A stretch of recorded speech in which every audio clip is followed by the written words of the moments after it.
Find the total number of swans. तो सबसे पहली चीज, अगर मुझे टोटल नंबर ऑफ स्वॉन्स निकालने हैं तो मैं लेट कर लेता हूँ। Let total number of swans be x.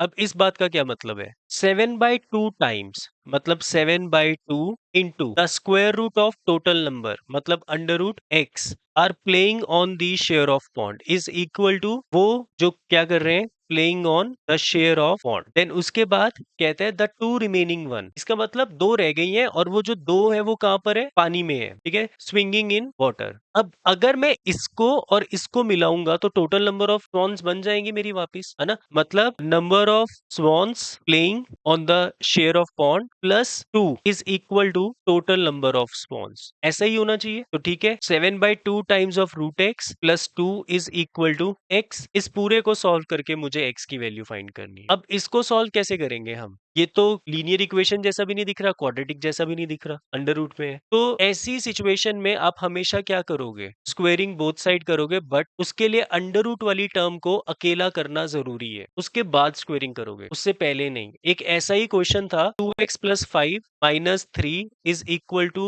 X, ऐसा कुछ क्वेश्चन था एक। तो उस क्वेश्चन के अंदर भी आपने इसको पहले अकेला करना था, देन स्क्वेयरिंग बोथ साइड करनी थी। एंड इस क्वेश्चन के अंदर ना एक जो रूट निकलता है आपका फैक्टराइजेशन से या क्वाड्रेटिक फार्मूला से, वो रिजेक्ट होता था इसमें पुट करने से। ये चीज भी ध्यान में रखनी है, ऐसे क्वेश्चंस हमने किए थे, तो ये ध्यान में रखना आप एक बार। ओके, स्क्वेयरिंग बोथ साइड कर देंगे तो आपके पास आएगा 49/4 x is equal to x - 2 का होल स्क्वायर, मतलब 49/4 x is equal to a² + b² - 2ab। 4 को ऊपर ले जाते हैं, 49x is equal to 4x² + 16 - 16x। एक तरफ कर देते हैं सबको, 4x² माइनस माइनस प्लस हो जाएगा, है ना? 49 को इसके साथ करोगे तो 65 - 65x + 16 इज इक्वल टू 0। ये मेरी क्वाड्रेटिक इक्वेशन बन गई। अब इसकी मुझे स्प्लिटिंग द मिडल टर्म करके फाइनल आंसर निकालना है, ठीक है? तो इसके स्प्लिटिंग करने के लिए आपका प्रोडक्ट 64 है, सम 65 है, -65 निकल गया, 64 एंड 1, है ना? तो 4x² -